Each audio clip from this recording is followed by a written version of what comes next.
새벽 공기가 맑습니다. 간간이 들려오는 기계 돌아가는 소리와 먼지 냄새, 그리고 쇳덩이 부딪히는 소리가 공장 주변을 맴돕니다. 하지만 이 공장 안으로 들어가면 또 다른 세상이 펼쳐집니다. 지하 창고에서는 70여 세의 노인 한기섭이 묵묵히 바닥을 닦고 있었지요. 손에는 낡은 걸레, 몸에는 퇴색된 작업복. 그런데도 그의 손놀림은 젊은이 못지않게 정확하고 섬세했습니다.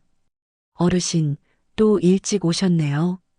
경비원의 말에 한기섭은 고개만 살짝 끄덕일 뿐입니다. 말이 필요 없었죠. 20년 넘게 그는 매일 같은 시간, 같은 자리에서 공장을 지켰으니까요.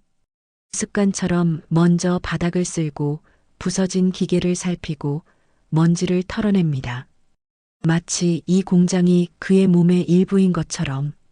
한편 회사 정문에서는 꽃다발을 든 한 여성이 서 있었습니다. 조안나 29살의 신입 대리예요. 단정하게 묶은 머리, 세련된 정장, 그리고 야망이 가득한 눈빛. 입사 첫날 그녀는 본사에서 이 낡은 공장으로 발령받았습니다. 불만이 있었지만 경력을 쌓기 위해서는 어쩔 수 없었죠. 여기가 그 유명한 낙후 공장인가. 조안나는 혼잣말로 중얼거렸습니다. 정문을 지나 사무실로 향하는 길, 그녀는 지하로 내려가는 계단을 발견했어요. 호기심에 몇 계단 내려가 보니 기름 냄새와 함께 어떤 노인의 뒷모습이 보였습니다. 한기섭이 오래된 기계 부품을 정리하고 있었지요. 저기요, 여긴 출입금지 아닌가요? 조안나의 목소리에 한기섭은 천천히 고개를 돌렸습니다. 그의 눈빛은 차가웠지만 동시에 깊은 연륜이 느껴졌어요. 대답 대신 그는 다시 자신의 일에 집중했지요. 이 무시하는 듯한 태도에 조안나는 눈살을 찌푸렸습니다. 저분도 직원이에요? 계단을 올라와 사무실에서 만난 문상우 공장장에게 묻자 그는 코웃음을 쳤어요. 공장장 출신이래요. 지금은 그냥 관리비에 섞여 있는 분. 문상우는 무시하는 듯한 어투로 말했습니다. 그의 말투에는 은근한 조롱이 섞여 있었죠. 무슨 뜻이에요? 정년 지나고도 나가질 않아서 허드렛 일이나 시키는 거죠. 가족도 없고 갈 데도 없대요. 그냥 내버려 두라고요. 별 해로움은 없으니까. 조안나는 고개를 끄덕였지만 마음 한 구석이 불편해졌습니다. 노인을 향한 연민인지 아니면 이런 비효율적인 인력, 운용에 대한 경영학도로서의 반감인지 모를 감정이 일었어요. 하지만 첫날부터 상사에게 토를 달 생각은 없었습니다. 그저 묵묵히 자신의 자리로 향했지요. 사무실 분위기는 침체되어 있었습니다. 낡은 책상, 오래된 컴퓨터, 그리고 활기 없는 직원들. 이곳은 분명 본사와는 다른 세계였어요. 조안나는 자신의 책상을 정리하며 주변을 둘러봤습니다. 곳곳에 먼지가 쌓인 파일들, 낡은 캐비닛, 그리고 희미해진 회사 로고.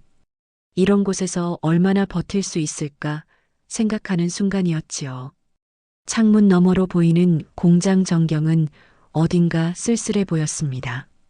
그 쓸쓸함 속에서 한기섭이 천천히 걸어가는 모습이 보였어요. 등이 약간 굽었지만 걸음은 흔들림이 없었죠. 그의 손에는 오래된 공구가 들려 있었고 얼굴에는 세월의 흔적이 깊게 패여 있었습니다. 저 사람, 뭔가 다르네. 조안나는 무심코 중얼거렸어요. 평범한 노인으로만 보이지 않았습니다. 그의 눈빛에서 보았던 깊이, 그리고 존재감. 분명 이 공장에는 겉으로 보이는 것 이상의 이야기가 있을 것 같았지요.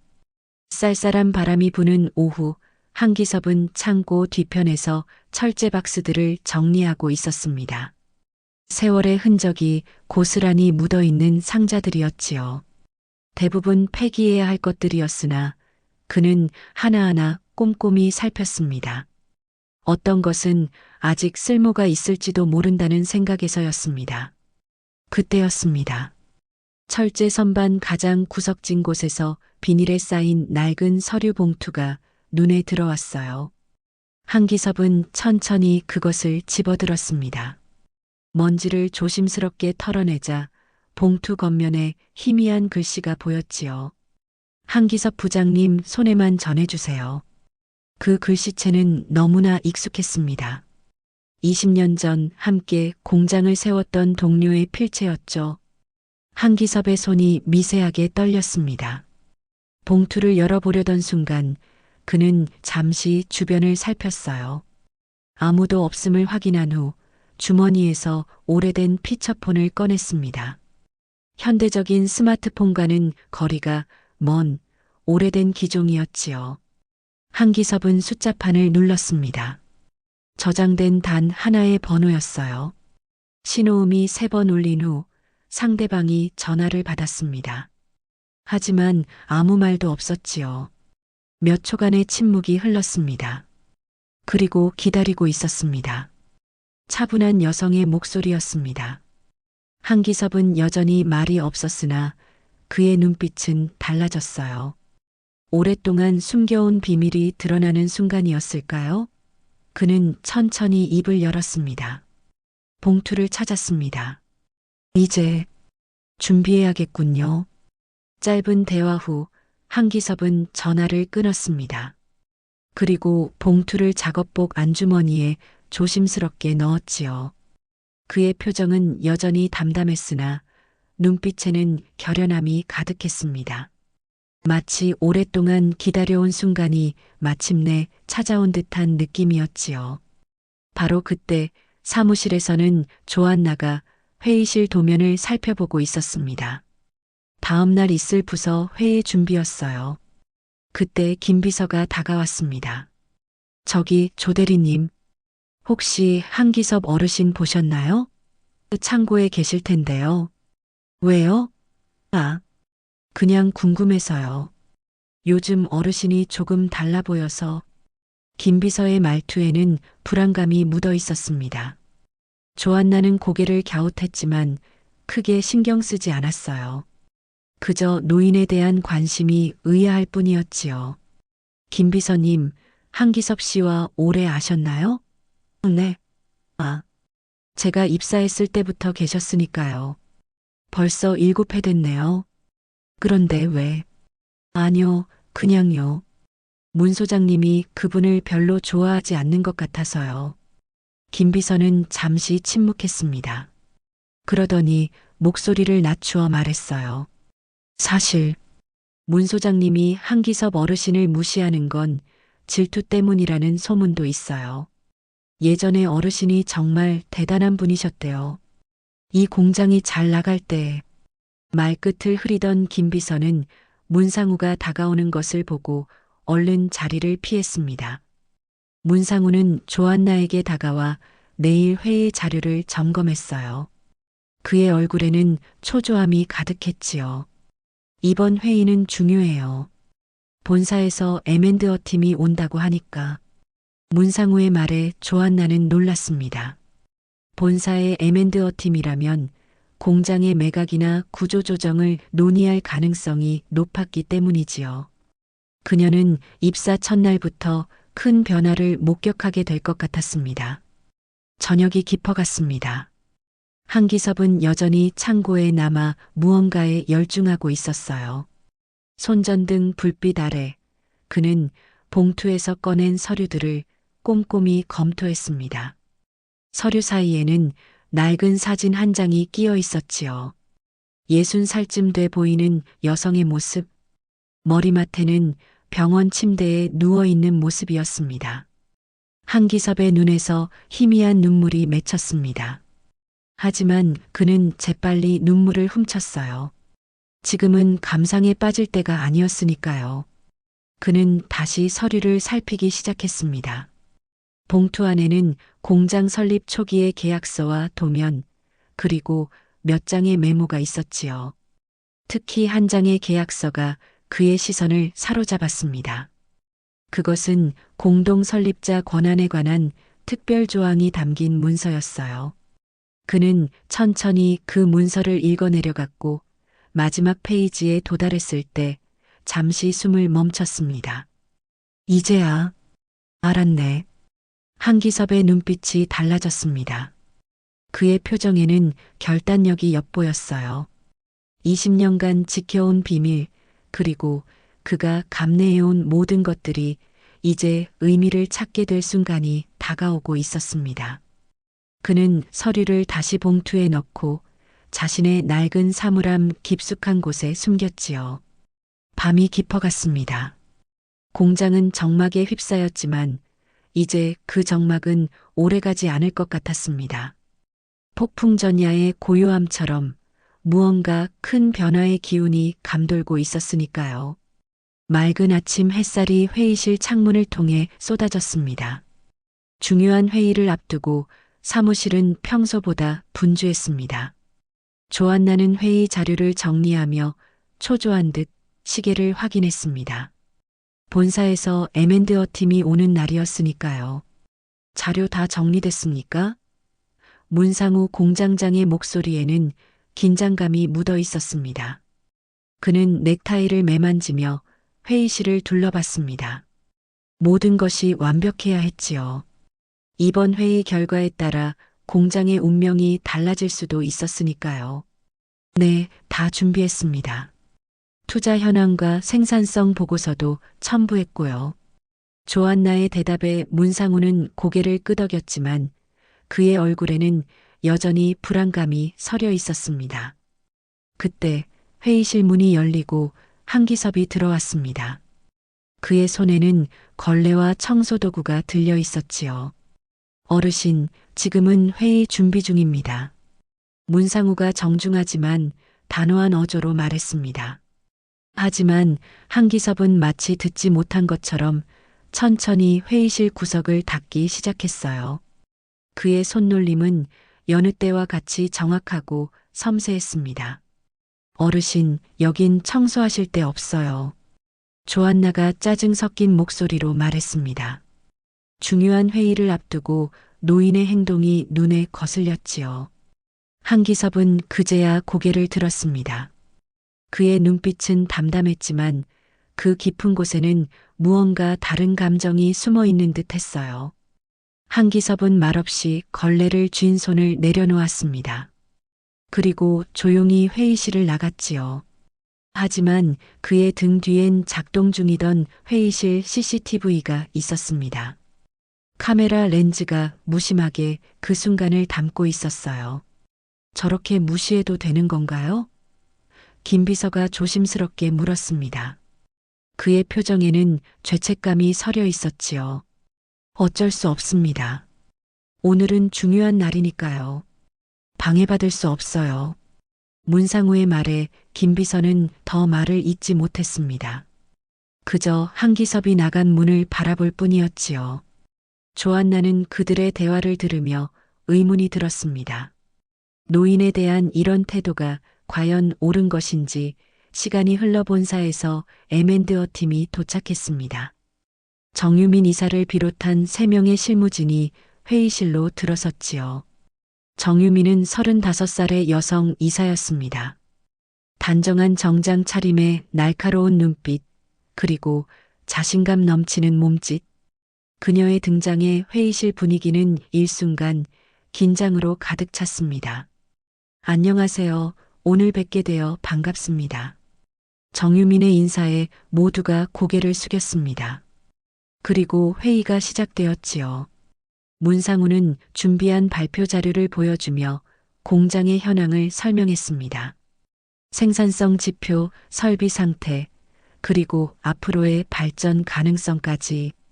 저희는 최신 설비에 투자했고 수율은 지난 분기 대비 15% 상승했습니다. 문상우는 열정적으로 설명했습니다. 그의 말에 조안나는 살짝 눈살을 찌푸렸어요. 실제 수치는 그렇게 좋지 않았기 때문이지요. 하지만 그녀는 신입사원의 입장에서 상사의 발표에 이의를 제기할 수 없었습니다. 정유미는 묵묵히 발표를 듣고 있었습니다.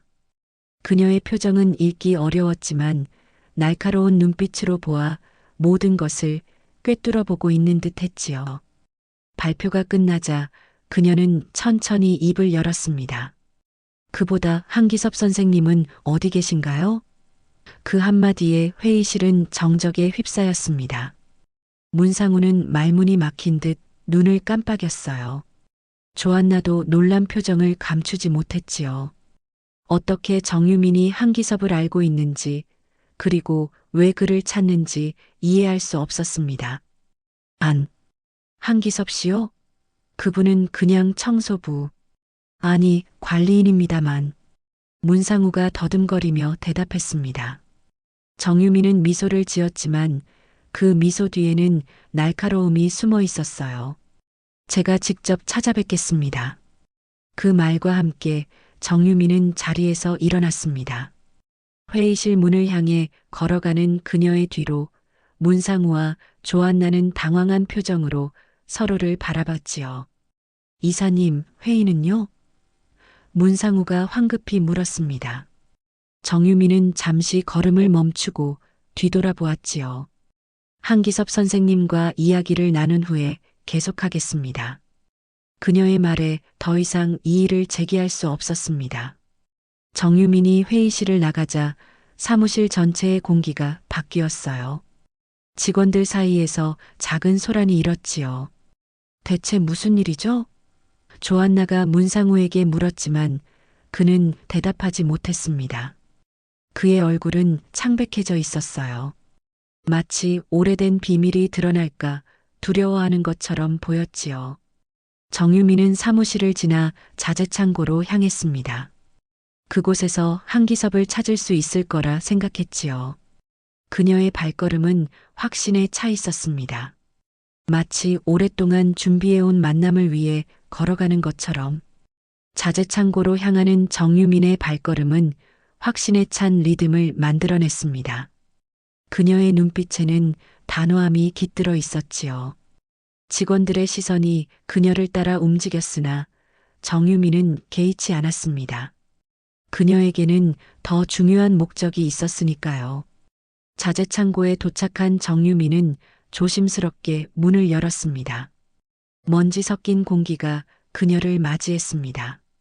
한쪽에서는 한기섭이 묵묵히 부품을 정리하고 있었지요. 정유민이 들어온 것을 알아챘는지 그는 천천히 고개를 들었습니다. 한기섭 선생님, 오랜만입니다. 정유민의 목소리는 공손했지만 동시에 친근감이 묻어났습니다. 한기섭은 잠시 그녀를 바라보더니 작은 미소를 지었지요. 그것은 그가 이 공장에서 보여준 가장 인간적인 표정이었습니다. 정 이사님, 여기까지 오실 줄은 몰랐네요. 한기섭의 목소리는 나직했지만 분명했습니다. 정유미는 그에게 다가가 깊게 고개를 숙였어요. 그 모습을 창고 입구에서 지켜보던 조한나는 놀라움을 감추지 못했습니다. 본사의 실무이사가 노인 앞에서 그렇게 공손한 태도를 보이다니. 제가 연락을 받고 바로 왔습니다. 선생님께서 봉투를 찾으셨다고요. 정유민의 말에 한기섭은 고개를 끄덕였습니다. 그리고 작업복 안주머니에서 봉투를 꺼내 그녀에게 건네주었지요. 정유민은 조심스럽게 그것을 받아들었습니다. 이걸 가지고 회의실로 가시겠습니까? 정유민의 질문에 한기섭은 잠시 생각에 잠겼습니다. 그의 눈에는 복잡한 감정이 어려 있었지요. 20년간 묵묵히 참아온 시간들, 그리고 지금 이 순간의 의미. 그는 천천히 고개를 끄덕였습니다. 함께 가시죠. 이제는 진실을 밝힐 때가 되었으니까요. 두 사람이 나란히 자재창고를 나오는 모습은 마치 오래된 동지처럼 보였습니다. 조한나는 황급히 그들보다 먼저 회의실로 향했지요. 무슨 일이 벌어지고 있는지 알고 싶었으니까요. 회의실에 도착한 조한나는 문상우에게 상황을 전했습니다. 그의 얼굴이 순간 창백해졌지요. 설마 그 계약서를 문상우의 중얼거림은 불안감으로 가득했습니다. 그때 회의실 문이 열리고 정유민과 한기섭이 들어왔습니다. 모든 시선이 그들에게 집중되었습니다.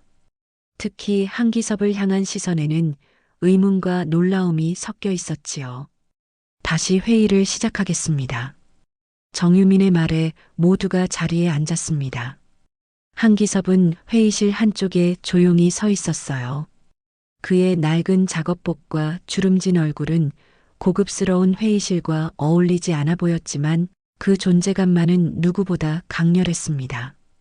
제가 이번에 이 공장을 방문한 이유는 특별한 사안 때문입니다. 정유민은 천천히 봉투를 열었습니다. 그 안에서 낡은 서류철을 꺼내 테이블 위에 올려놓았지요. 모두의 눈이 그 서류에 고정되었습니다. 이 계약서, 본사에 처음 들어왔을 때 몰랐습니다. 하지만 이 서명, 확실히 살아있는 단 한 사람을 가리키고 있지요. 정유민은 서류의 한 페이지를 펼쳤습니다. 그것은 1994년 공장 설립자 공동계약서였어요. 모두의 시선이 계약서로 향했습니다. 그곳에는 5명의 서명이 있었지요. 이 계약서에는 특별한 조항이 있습니다. 단 한 명의 생존자가 남을 경우 공장 운영의 결정권을 행사할 수 있다는 내용이지요. 정유민의 말에 회의실은 다시 한번 정적에 휩싸였습니다. 그녀는 천천히 계약서 마지막 페이지를 넘겼어요. 서명자 중 마지막 이름은 한기섭이었습니다. 직원들이 술렁이기 시작했습니다. 문상우는 의자에 깊이 기대어 앉았지요. 그의 얼굴에는 당혹감이 가득했습니다. 조한나는 놀라움을 감추지 못했어요. 평소 무시당하던 노인이 사실은 이 공장의 실질적 주인이었다니. 그게 진짜였어? 문상우가 믿을 수 없다는 듯 중얼거렸습니다. 한기섭은 천천히 그를 바라보았습니다. 그의 눈빛에는 원망이 아닌 담담함만이 있었지요. 이 공장은 제 손으로 세운 겁니다. 버릴 순 없었죠. 한기섭의 말은 나직했지만 회의실 모든 이에게 선명히 들렸습니다. 그 한마디에는 20년의 세월이 응축되어 있었어요. 기다림과 인내, 그리고 결단의 시간들. 정유민은 다시 입을 열었습니다. 이번 M&A 건에 관해서는 한기섭 선생님의 결정이 필요합니다. 그것이 제가 오늘 직접 이곳을 방문한 이유입니다. 그 말에 문상우는 당황한 듯 입을 열었습니다. 하지만 이사님, 이미 본사에서는 본사의 결정은 이 계약서를 발견하기 전의 일입니다. 법적으로 한기섭 선생님은 이 공장의 운명을 결정할 권한을 가지고 계십니다. 정유민의 단호한 말에 더 이상 반박할 수 없었습니다. 모든 시선이 한기섭에게로 향했지요. 그의 낡은 작업복과 거친 손, 그리고 주름진 얼굴. 하지만 이제 그 모든 것이 다르게 보였습니다. 존경과 경외, 그리고 약간의 두려움이 섞인 시선들. 한기섭은 천천히 회의실을 둘러보았습니다. 그의 시선이 조한나에게 멈췄을 때 그녀는 작게 미소 지었지요. 그것은 무의식적인 반응이었지만 한기섭은 그 미소에 고개를 끄덕였습니다. 회의실의 공기는 무거웠습니다. 한기섭은 천천히 중앙으로 걸어 나왔고 모든 시선이 그를 따라 움직였습니다. 정유민은 조용히 자리에서 물러나 그에게 공간을 내주었지요. 한기섭이 테이블 앞에 서자 그의 존재감은 더욱 커졌습니다. 낡은 작업복과 거친 손에도 불구하고 그는 이제 이 자리의 중심이 되었습니다. 여러분, 저는 이 공장을 오래 지켜봤습니다. 한기섭의 목소리는 흔들림 없이 또렷했습니다. 그 목소리에는 세월의 무게가 담겨 있었지요. 30년 전 저희 5명은 아무것도 없는 상태에서 시작했습니다. 처음에는 작은 기계 몇 대와 열정뿐이었지요.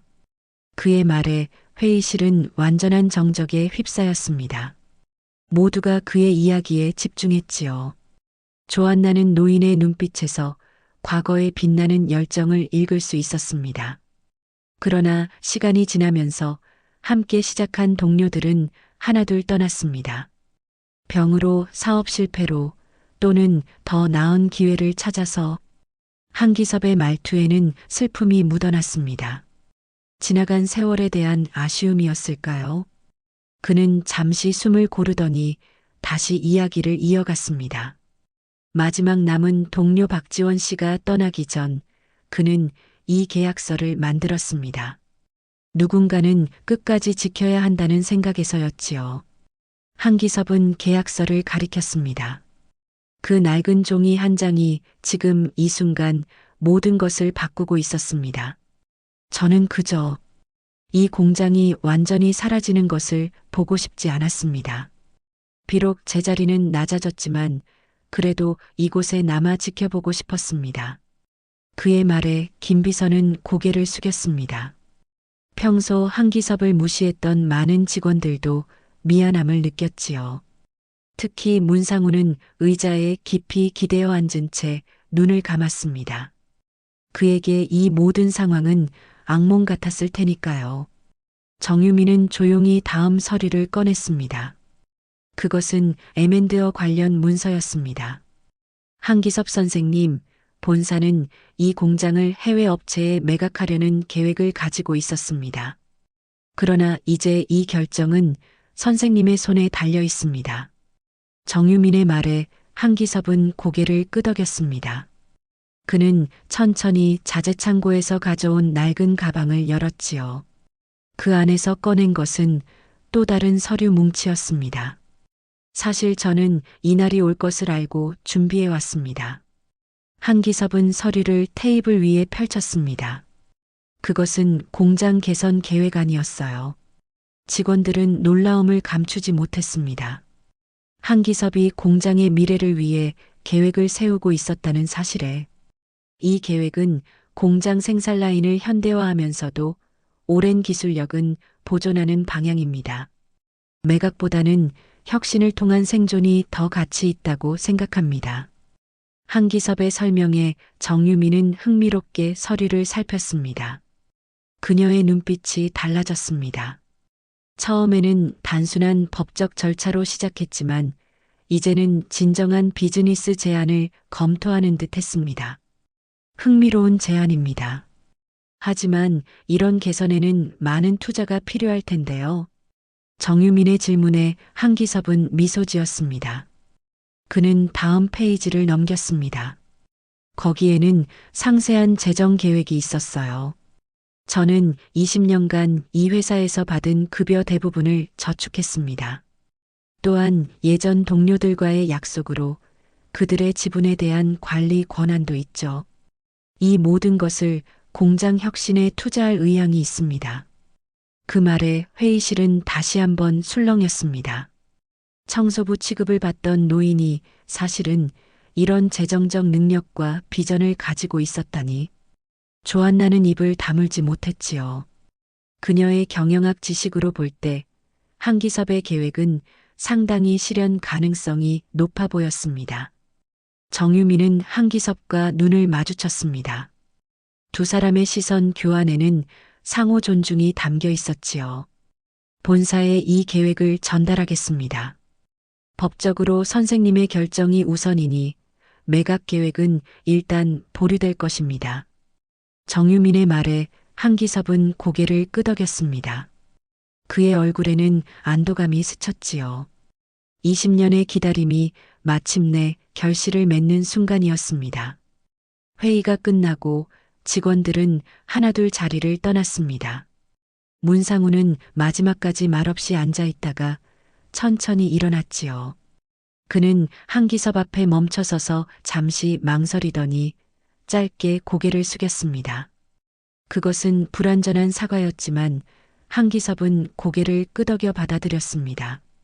회의실에 남은 건 한기섭, 정유민, 그리고 조안나뿐이었습니다.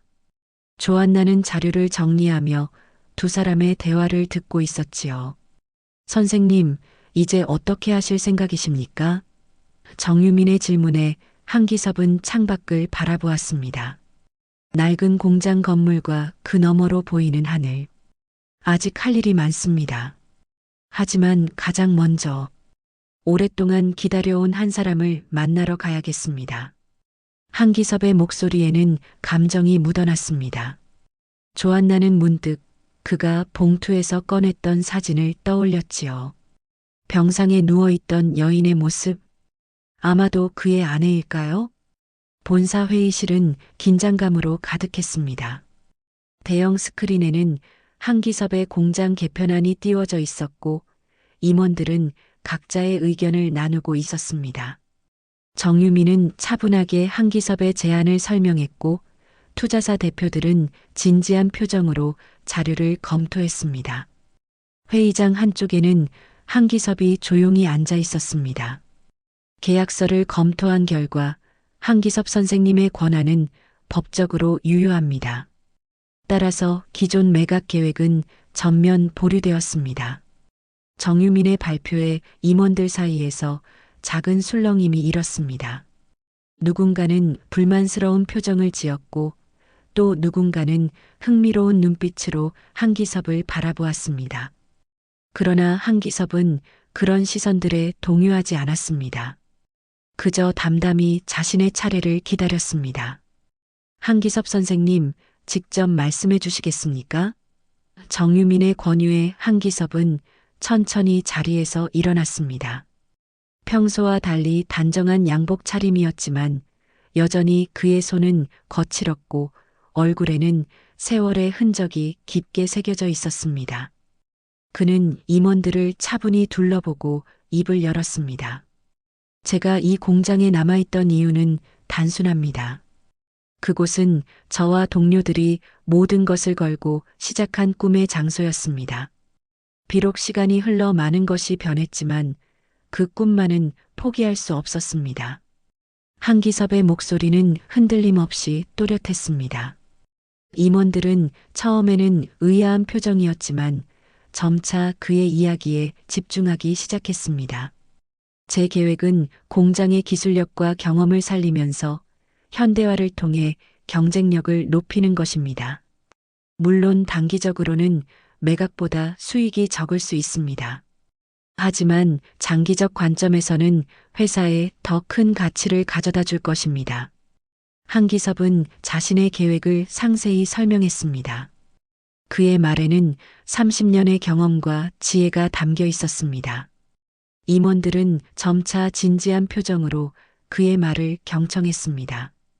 특히 투자사 대표는 메모를 하며 깊은 관심을 보였습니다. 발표가 끝나고 질의응답 시간이 이어졌습니다. 날카로운 질문들이 쏟아졌지만 한기섭은 차분히 모든 질문에 답했습니다. 그의 대답은 실무적 경험에 기반한 것이었고 그 진정성이 전해졌습니다. 마지막으로 투자사 대표가 입을 열었습니다. 한 가지 더 여쭤보겠습니다. 선생님께서는 이 모든 과정에서 어떤 역할을 하실 계획이십니까? 그 질문에 한기섭은 잠시 생각에 잠겼습니다. 회의실은 다시 침묵에 휩싸였습니다. 모두가 그의 대답을 기다렸습니다. 저는 공장 개편 과정을 지켜본 후 권한을 행사하진 않을 것입니다. 한기섭의 대답에 모두가 놀란 표정을 지었습니다. 정유민조차 예상치 못한 답변이었습니다. 제 역할은 이제 젊은 세대에게 넘겨줄 때가 되었습니다. 다만 제가 세운 이 공장이 본래의 가치를 잃지 않고 발전하는 모습을 보고 싶을 뿐입니다. 한기섭의 말에 회의실은 다시 한번 조용해졌습니다. 그의 결정에 존경의 눈빛이 모아졌습니다. 투자사 대표는 고개를 끄덕이며 한기섭에게 깊이 고개를 숙였습니다. 회의는 한기섭의 공장 개편안 전면 수용으로 마무리되었습니다. 그의 계획대로 공장은 현대화되면서도 핵심 기술력은 유지하기로 했습니다. 또한 한기섭이 제안한 직원 교육 프로그램과 기술 전수 시스템도 도입하기로 했습니다. 회의가 끝난 후 한기섭은 조용히 사직서를 제출했습니다. 그것은 그의 마지막 공식적인 행동이었습니다. 하지만 그가 회사를 나서려던 그때 조안나가 그를 막아섰습니다. 그날 말씀 들으셨죠? 정말 죄송합니다. 전 몰랐어요. 조안나의 목소리에는 진심 어린 사과가 담겨 있었습니다. 한기섭은 짧게 웃었습니다. 이젠 알게 됐잖아요. 그 말에는 책망이 아닌 이해와 용서가 담겨 있었습니다. 조안나는 고개를 끄덕였습니다. 그녀의 눈에는 눈물이 맺혔지만 동시에 결연한 의지도 담겨 있었습니다. 어르신이 만드신 공장을 잘 지키겠습니다. 약속드릴게요. 한기섭은 조안나의 어깨를 가볍게 두드렸습니다. 그것은 무언의 신뢰였습니다. 두 사람은 서로를 바라보며 미소 지었습니다. 세대를 넘어선 이해와 존중의 순간이었습니다. 본사를 나선 한기섭은 깊은 숨을 내쉬었습니다. 마치 오랜 짐을 내려놓은 것 같은 해방감이 느껴졌습니다. 그는 하늘을 올려다보았습니다. 구름 한 점 없는 맑은 하늘. 그 아래 서서 한기섭은 오랜만에 진정한 자유를 느꼈습니다. 드디어 당신에게 갈 수 있게 되었어. 한기섭의 중얼거림은 가을바람에 실려 멀리 사라졌습니다. 그는 천천히 걸음을 옮겼습니다. 이제 그에게는 더 중요한 약속이 기다리고 있었으니까요. 여명이 밝아오는 시간, 한기섭은 자재창고에 도착했습니다. 공장은 아직 고요했고 창문으로 스며드는 희미한 빛만이 그의 길을 비추었습니다. 그는 천천히 자신의 사물함을 열었습니다. 20년간 사용해온 작은 공간이었지요. 그 안에는 묵은 걸레와 낡은 구두, 그리고 몇 가지 개인 물품이 전부였습니다. 한기섭은 물품들을 하나씩 꺼내 정갈히 정리했습니다. 각 물건마다 그에게는 특별한 의미가 있었습니다. 낡은 구두는 공장 설립 첫날 신었던 것이었고, 오래된 수첩에는 동료들과의 추억이 기록되어 있었습니다. 그는 천천히 과거와 작별 인사를 나누고 있었습니다. 어르신, 이렇게 일찍 오실 줄은 몰랐습니다. 김비서의 목소리에 한기섭은 고개를 돌렸습니다. 김비서는 어색한 표정으로 서 있었습니다. 그의 손에는 커피 2잔이 들려 있었지요. 한 잔 드릴까 해서요. 한기섭은 미소 지으며 커피를 받았습니다. 두 사람은 창고 입구에 나란히 서서 커피를 마셨습니다. 잠시 침묵이 흘렀지요. 정말 가시는 건가요? 김비서의 질문에 한기섭은 고개를 끄덕였습니다. 그의 표정은 평온했습니다.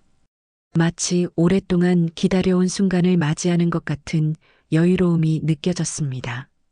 갈 곳이 있습니다. 간결한 대답이었지만 김비서는 그 뜻을 이해했습니다. 그는 한기섭을 바라보며 말했습니다. 그동안 죄송했습니다. 저희가 어르신을 제대로 대하지 못했는데도 괜찮습니다. 각자의 자리에서 최선을 다한 겁니다. 한기섭의 대답은 담담했습니다. 그의 말에는 원망이 아닌 이해가 담겨 있었습니다. 김비서는 고개를 숙였습니다. 그의 눈가에 맺힌 눈물이 햇빛에 반짝였습니다. 짐을 다 정리한 한기섭은 공장을 마지막으로 둘러보았습니다. 기계들, 공구들, 그리고 이 공간의 모든 것들. 그의 인생의 대부분이 이곳에 묻혀 있었습니다. 하지만 이제는 새로운 시작을 할 때였습니다. 한기섭은 공장 정문으로 가지 않았습니다. 대신 뒷문을 통해 조용히 나갔습니다. 그곳에는 미리 불러둔 택시가 기다리고 있었습니다. 그는 택시 뒷좌석에 가방을 놓고 천천히 몸을 실었습니다. 어디로 모실까요?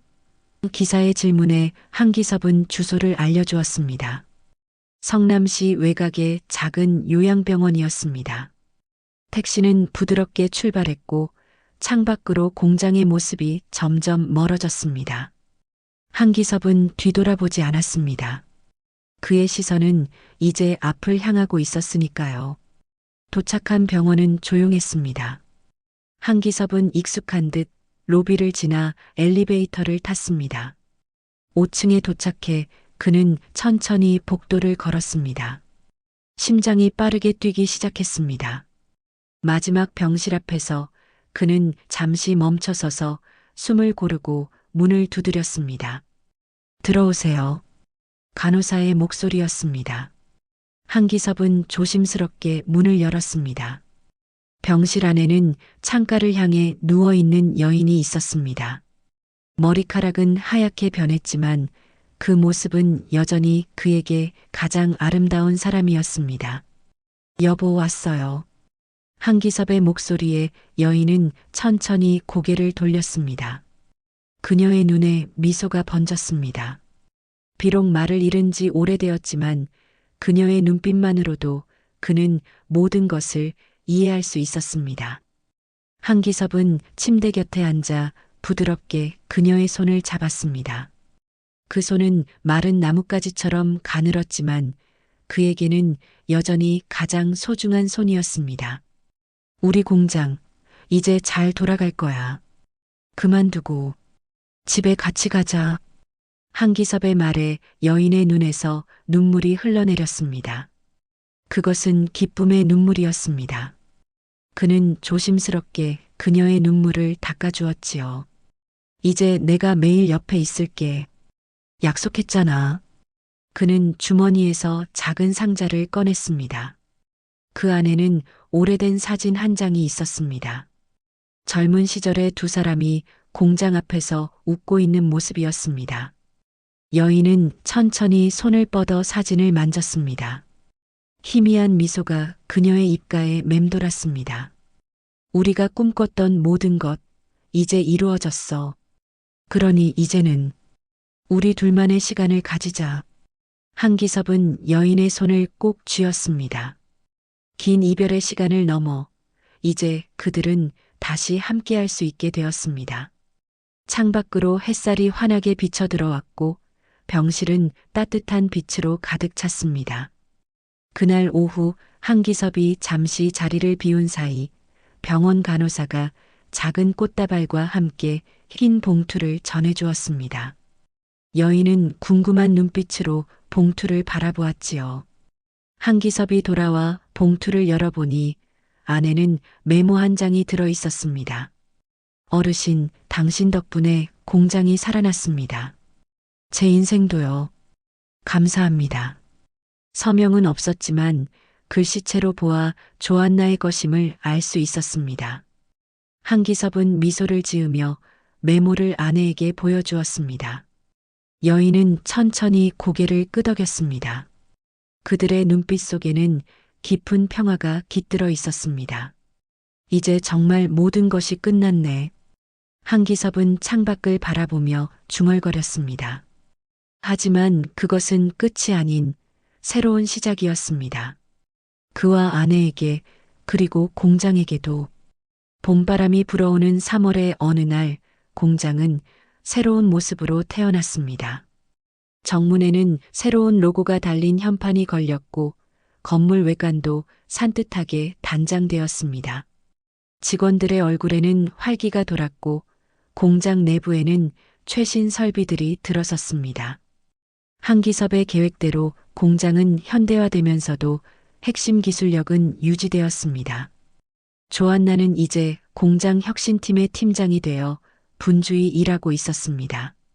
그녀의 눈빛은 예전과 달리 따뜻함과 책임감으로 가득했습니다. 문상우는 여전히 공장장 직책을 맡고 있었지만 그의 태도는 크게 변했습니다. 더 이상 책임을 회피하거나 윗사람에게 아부하는 모습은 보이지 않았지요. 대신 진정한 리더십을 보여주기 위해 노력하고 있었습니다. 오늘 개편 완료 기념식에 한기섭 선생님은 오지 않으신대요. 김 비서가 조안나에게 말했습니다. 조안나는 잠시 생각에 잠겼습니다. 그녀는 한기섭이 오지 않을 것임을 알고 있었습니다. 공식적인 자리보다는 조용히 뒤에서 지켜보는 것이 그의 스타일이었으니까요. 괜찮아요. 선생님은 이미 가장 중요한 일을 해주셨으니까요. 조안나의 말에 김비서는 고개를 끄덕였습니다.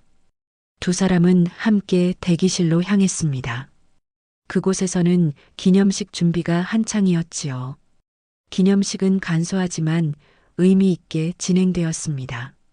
정유민 이사가 본사를 대표해 참석했고 지역 소상공인 대표들도 자리를 함께했습니다. 특히 이날 공개된 것은 공장의 새 이름이었습니다. KISEOP LINE라는 브랜드 태그가 붙은 새 작업복이 모든 직원들에게 배포되었습니다.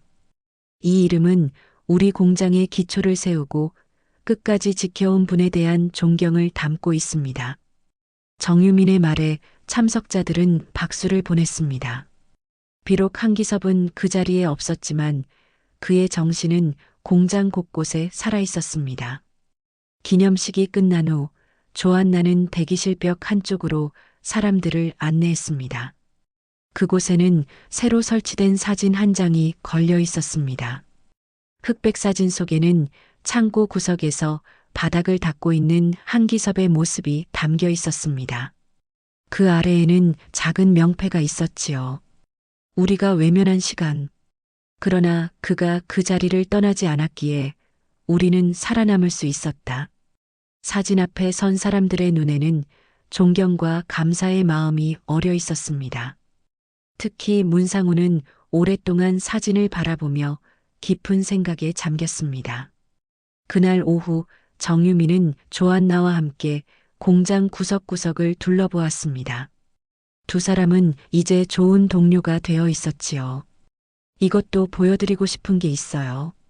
조안나는 정유민을 작은 회의실로 안내했습니다. 그곳에는 한기섭 장학금 제도에 관한 서류들이 준비되어 있었습니다. 매년 신입 직원 한 명에게 수여되는 장학금이었습니다. 젊은 인재들이 그분처럼 꿈을 키울 수 있도록 돕고 싶었어요. 조안나의 설명에 정유민은 흐뭇한 미소를 지었습니다. 그녀는 서류에 서명했고 그렇게 한기섭 장학금이 공식 제정되었습니다. 한편 성남시 외곽의 작은 집에서는 한기섭과 그의 아내가 조용한 시간을 보내고 있었습니다. 요양병원에서 퇴원한 아내는 이제 휠체어에 의지해 생활했지만 그녀의 눈빛은 예전보다 더 맑아졌습니다. 한기섭은 매일 아침 아내를 정원으로 모시고 나가 함께 햇볕을 쬐었습니다. 오늘 공장 개편식이 있는 날이지? 아내의 질문에 한기섭은 고개를 끄덕였습니다. 그는 테이블 위에 놓인 신문을 가리켰습니다. 거기에는 공장 개편에 관한 작은 기사가 실려 있었지요. 잘 될 거야. 그 젊은 친구들이 잘하고 있으니까. 한기섭의 말에 아내는 미소를 지었습니다. 그녀는 천천히 손을 뻗어 남편의 손을 잡았습니다. 두 사람의 손가락이 맞닿는 순간 그들의 눈빛에는 깊은 사랑과 평화가 어려 있었습니다. 그날 저녁 택배 기사가 한기섭의 집을 찾아왔습니다. 작은 소포를 전달받은 한기섭은 의아한 표정으로 그것을 열었습니다. 안에는 KISEOP LINE라고 새겨진 작업복과 함께 편지가 들어 있었습니다. 선생님, 이제 공장은 선생님의 이름으로 새롭게 태어났습니다. 지금의 우리가 있기까지 선생님의 인내와 헌신이 있었기에 가능했습니다. 언제든 공장을 방문해 주시면 모든 직원이 환영할 것입니다. 감사합니다. 편지 끝에는 모든 직원들의 서명이 빼곡히 적혀 있었습니다. 한기섭은 작업복을 조심스럽게 만져보았습니다. 그의 눈가에 작은 눈물이 맺혔지만 그것은 슬픔이 아닌 깊은 감사와 성취감의 눈물이었습니다. 여보, 우리가 꿈꿨던 것보다 더 멋진 결말이 되었네. 한기섭은 아내에게 작업복을 보여주었습니다. 아내는 천천히 손을 뻗어 그것을 만져보았습니다. 그녀의 눈에도 눈물이 고였지요. 당신이 포기하지 않았으니까. 아내의 말에 한기섭은 고개를 끄덕였습니다. 그는 창밖을 바라보았습니다. 저녁 노을이 하늘을 붉게 물들이고 있었습니다. 그 아름다운 빛 속에서 한기섭은 자신의 인생을 돌아보았습니다. 고된 시간도 있었지만 지금 이 순간은 모든 것이 가치 있었다고 느껴졌습니다. 한기섭은 사라졌지만 그가 남긴 정신은 공장의 일부로 남게 되었습니다. 젊은 직원들이 그의 이야기를 들으며 자라날 것이고 그의 이름을 딴 작업복을 입고 일할 것입니다. 세대를 넘어 이어지는 정신, 그것이 진정한 유산이었습니다. 창밖으로 별들이 하나둘 빛나기 시작했습니다. 한기섭과 그의 아내는 조용히 그 별빛을 바라보며 서로의 손을 잡았습니다. 그들의 인생은 이제 새로운 장을 열고 있었습니다. 공장과 마찬가지로 그들에게도 새로운 시작이 기다리고 있었습니다.